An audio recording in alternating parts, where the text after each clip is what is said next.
Transfer is giving yourself maximum room to work with and minimum obstacles. Remove the arm and foot rest closest to the transfer surface and swing away the other foot rest.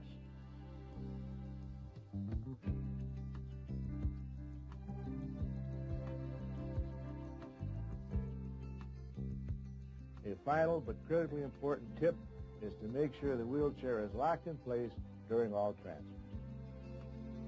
Next, use all means at your disposal to make the transfer as level as possible. If a bed which can be raised or lowered is involved, please use that feature to your advantage. If a slight difference in height still remains, a towel or cushion can be used to raise the appropriate surface a few more inches.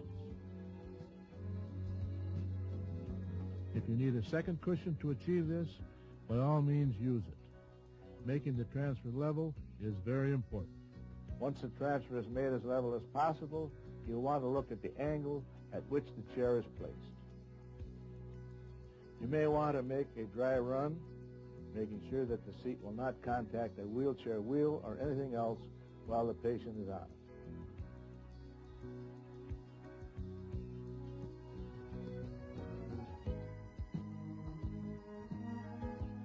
You should move the patient to their final position in one easy motion. The proper chair angle will also help you avoid obstacles. Use a transfer belt on the patient's hips for increased control. The next step is to place the seat under the patient's upper thigh. It is very important that the lead edge of the seat remain exposed. Many caregivers are accustomed to grabbing patients under the arms in order to lift or move them. In most cases, they were taught to do this and have, over the years, formed a habit of doing it this way. To say it again, it is against the rules to lift. In fact, the beasy won't work if you lift. Please think of your back. Leave the patient's weight on the seat. No lifting. We generally recommend that we use the same number of caregivers when first using the beasy. After everyone is accustomed to the beasy, including the patient, we can usually reduce the number of caregivers to one. Frankly, there is so much good at stake, we must be a little patient with ourselves and move forward gradually. The product itself is not complicated. The challenge arises from the condition of each patient, and we know every one of them is different. Place the seat under the patient by lifting the patient's lead leg over the other leg. Ask the patient, or help him or her, to lean as far as possible to the side opposite the transfer, lifting the buttocks as much as we can to make room for the beasy seat, so that it cannot move. Note that the patient is seated slightly to the rear of the seat.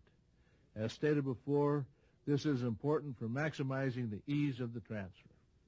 One of the things you will learn to love about the lower part of the trunk and pull the patient closer to you. Give him a little bit of a hug. Now, we run into another one of those small but most important details we must watch. Be sure you grasp the patient at the lower part of the body with your arms around them, taking hold of the gait belt. To say it again, remove the system from under the patient. A good rule of thumb is simply to be as gentle as possible. A good technique is to gently rotate the seat. One thing we do know is that being toward the back or trailing edge of the seat distributes the weight in a way which contributes to a smoother, easier transfer. That makes the beasy particularly helpful for transferring oversized patients. In fact, the larger patients, you may want to put part of the buttocks behind the seat and lift them a little. We affectionately call this one a one-bun transfer. Don't worry about the weight. The beasy can handle it. And as you know, our larger patients must be transferred too. The beasy is designed to work in a number of specialized circumstances, such as when the wheelchair arms are not removable, or when you wish to transfer in or out of an automobile, or when the patient begins in a supine position. and when you wish to use the Beasy to boost the patient in bed. In this segment, we'll explore those specialized transfers. With some wheelchairs, it is not possible to remove the arms. There are some little things you learn from doing that will help this transfer. One such technique is to approach the patient in a more head-on attitude than you would if the arms were removable. You can further assist the patient by lifting both legs and placing the system directly underneath him or her. Then, pull the patient forward in the chair until clear of the arms. Then use the beasytrans rotating seat to turn the patient to the proper angle for the transfer.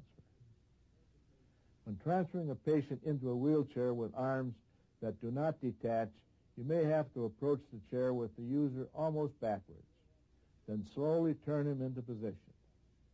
A common question is from the direction of the transfer.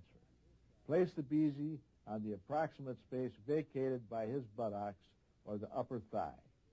Roll the patient onto his or her back with their buttocks resting on the seat. Assist the patient to a seated position and proceed with the transfer.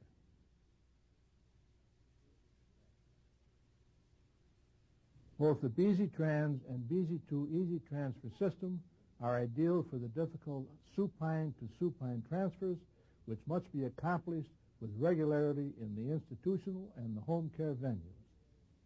Roll the patient onto the system, grasp and draw the patient to the bed or gurney. You will be surprised at the ease at which this difficult transfer is accomplished using the Beasy system. Incidentally, the same technique can help with some patients' ongoing need to be repositioned or boosted up in the bed. Using the seat placement techniques shown for the patient in a supine position, lay the beasytrans vertically under the patient. Make sure the seat is in the middle of the system.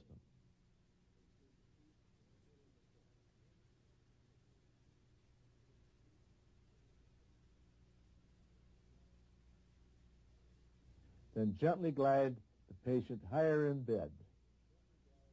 One of the most exciting applications of the beasytrans is the transfer into and out of the automobile.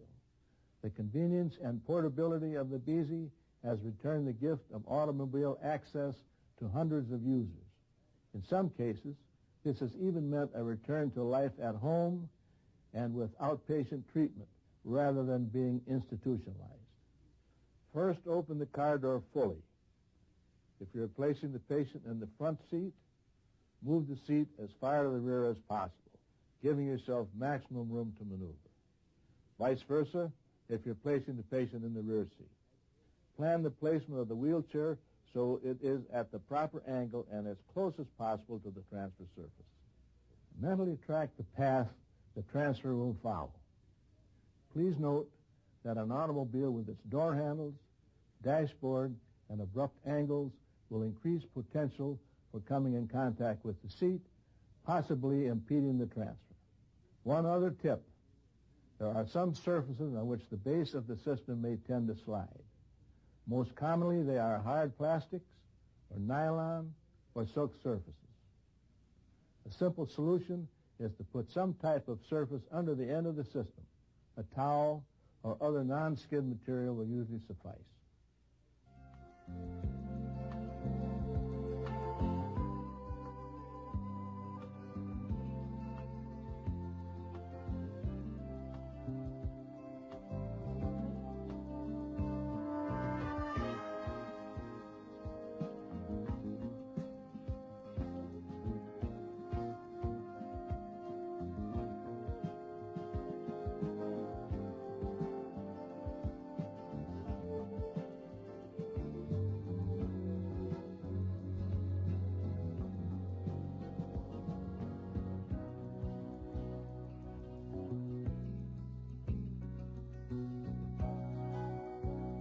I'd like to leave you